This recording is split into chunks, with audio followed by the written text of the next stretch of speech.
नौकरी करने की बात कर रही है, हैं? अरे बहू, तू क्या रिश्तेदारी में हमारी नाक कटाना चाहती है?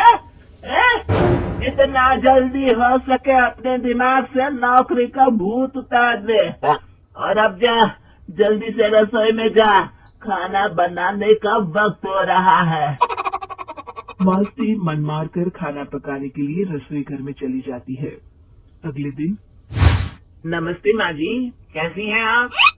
अरे आओ आओ दिवाकर बेटा, बैठो, मैं तुम्हारे लिए चाय मंगाती हूँ।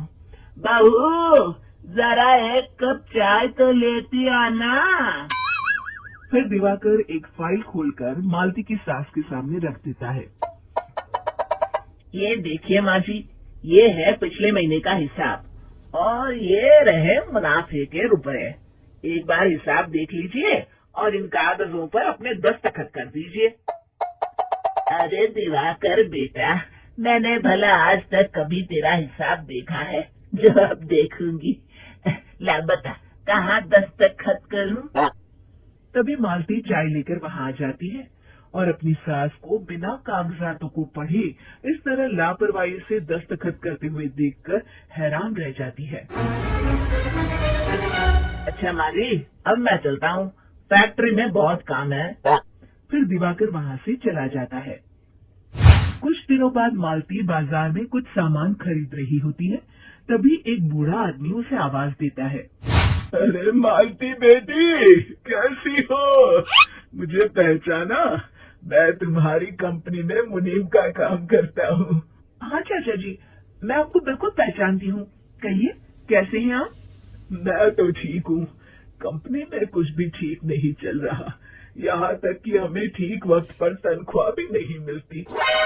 ये आप क्या कह रहे हैं? अब क्या बताऊं, आप लोग तो कभी हिसाब किताब देखने दफ्तर आते नहीं। मेरी मानो तो एक बार आप लोग दफ्तर आकर सारा हिसाब किताब देख लो, आपको असलियत पता चल जाएगी। अच्छा बेटी, अब मैं चलता हूँ, देर हो रही है। फिर वो बूढ़ा वहाँ से चला जाता है। वहीं दूसरी तरफ मालती घर पहुंचकर अपनी सास को सारी बात बताती है।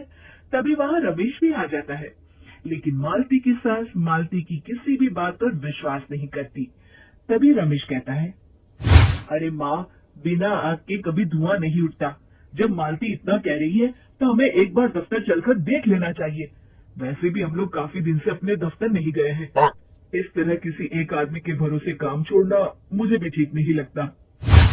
अगले दिन वे सभी अपने दफ्तर पहुंचते हैं और सीधे दिवाकर के कैबिन में जाते हैं।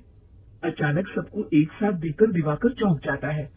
अरे माँ जी, आप सब लोग अचानक यहाँ कैसे आ गए? अगर कुछ काम था तो मुझे एक फोन कर दिया होता, मैं आपके घर आ जाता।